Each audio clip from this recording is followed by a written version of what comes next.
Parece até cena de asilo, onde a medicação anticaônica atrasou.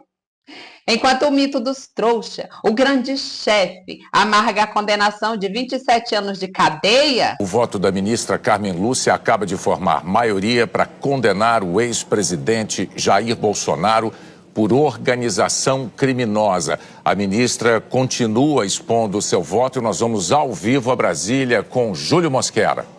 Júlio. Boa tarde para você, Bonner, e para todos que nos acompanham. A ministra começou a votar por volta de 2h15.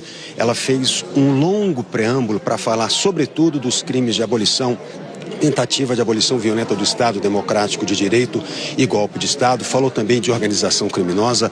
Outros 3 ministros fizeram apartes. O ministro Alexandre de Moraes, Flávio Dino e também Cristiano Zanin, todos concordando com o raciocínio da ministra. Ela é a 4ª a votar na primeira turma e, portanto, ela já formou maioria neste primeiro crime, mas ainda vai julgar o ex-presidente Jair Bolsonaro pelos crimes de tentativa de abolição violenta do Estado Democrático de Direito, tentativa de golpe de Estado, participação em organização criminosa armada, dano qualificado e deterioração de patrimônio tombado. Além do ex-presidente, serão julgados hoje também Almir Garnier, Anderson Torres, Augusto Heleno, Mauro Cid, Paulo Sérgio Nogueira, Walter Braga Neto e Alexandre Ramagem. Todos que faziam parte do governo do ex-presidente Jair Bolsonaro e que compõem o chamado núcleo crucial da tentativa de golpe. Bonner. Obrigado, Júlio Mosquera. Relembrando, então, o relator Alexandre de Moraes e o ministro Flávio Dino tinham votado pela condenação. E hoje nós temos o terceiro voto pela condenação, que é da ministra Carmen Lúcia. Vamos ver agora, então, a conclusão do momento em que ela deixou claro que estava condenando Jair Bolsonaro por organização criminosa. Penal. Portanto, senhor presidente, senhores ministros, eu, em meu voto ao tratado da organização criminosa, conclui exatamente pela sua comprovação neste caso, conforme o Procurador-Geral da República denunciou, comprovou e, nas suas alegações finais, reafirmou.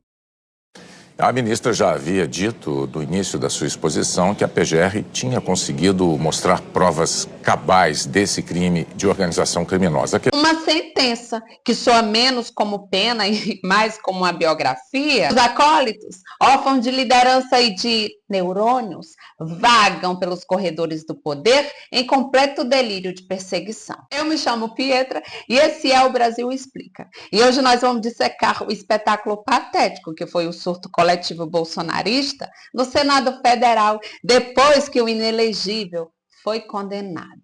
E vocês nem imaginam quem foi o protagonista dessa tragicomédia. Ele mesmo. Magno Malta, o embrocado oficial do Senado, o senador da pinga. Um indivíduo que só tem a credibilidade para cachaça, cuja relação com a lucidez é tão esporádica quanto um abstêmio com uma adaga. E o que parece é que nesta semana ele esqueceu de tomar a dose prescrita de realidade. Enquanto o seu ídolo, o imbrochável da papuda, Jair Bolsonaro, começa a calcular quantos anos de cela ficam para um idoso que sempre idolatrou torturadores, Magno resolveu que a melhor defesa é um ataque contra a própria justiça. Em um ataque de fúria teatral e provavelmente etílica, o senador da dose ergueu a voz no plenário mais importante do país, não para legislar, não para propor, mas para caluniar. Chamou o ministro Alexandre de Moraes, o nosso defensor da democracia brasileira, de marginal, bandido, e não parou por aí.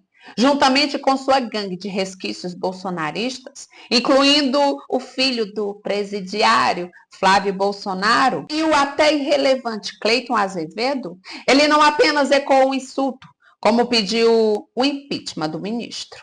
O presidente Jair Bolsonaro está sendo humilhado nesse momento, massacrado nesse momento. Por um bandido que produziu fraude o tempo inteiro. Ou esse Senado impeachment, esse marginal, Um marginal. Quadrilha, uma quadrilha. O impeachment é esse marginal e nós temos todo o dever de buscar internacionalmente a proteção desse cidadão chamado Talhaferro, que se dispôs, esse cara se dispôs. Porque esse cara, com o marginal, com as relações que ele tem, ele vai encontrar esse rapaz em qualquer lugar do mundo.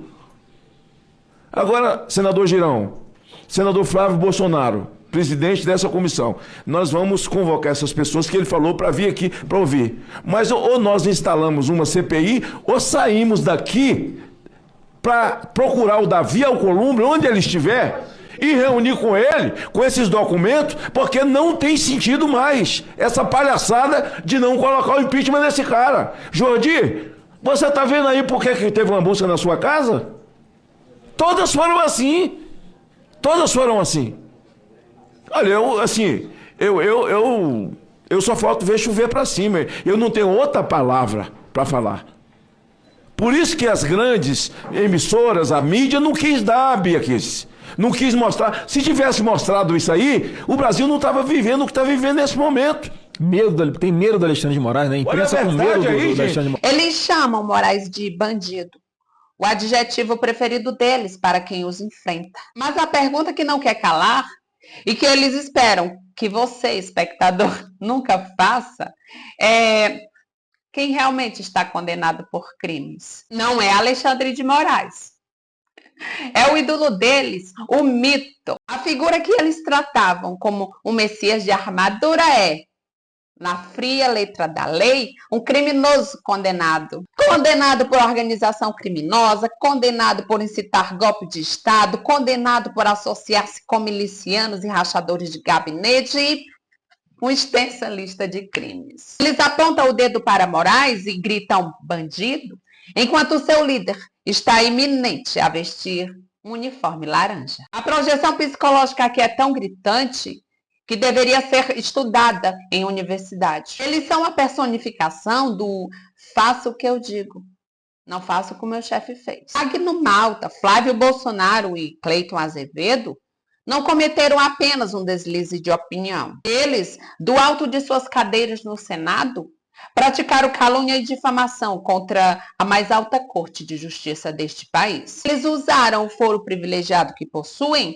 o mesmo que tentam destruir, para atacar as instituições que os incomodam. É a estratégia do malfeitor. Quando a lei te alcança, ataque a lei. Quando a justiça te condena, grite que a justiça é injusta. É o playback clássico do autoritarismo. Mas desta vez, a jogada pode sair pela culatra. Porque o que eles fizeram não foi só birra de criança mimada que perdeu o brinquedo do poder. Foi crime. E a pergunta que fica é: a justiça vai precisar abrir um processo contra Magno Malta, Flávio Bolsonaro e Cleiton Azevedo? Até quando o Senado Federal será palco de performances criminosas de indivíduos que cospem no judiciário, enquanto o seu mentor define um novo endereço? O complexo penitenciário? Meus amigos, aqui eu fico com a análise e a reflexão eu jogo para vocês. Não esqueça de se inscrever, curtir, comentar e compartilhar este vídeo para que cheguem a mais pessoas e possamos construir uma sociedade politicamente mais consciente. Até o próximo vídeo.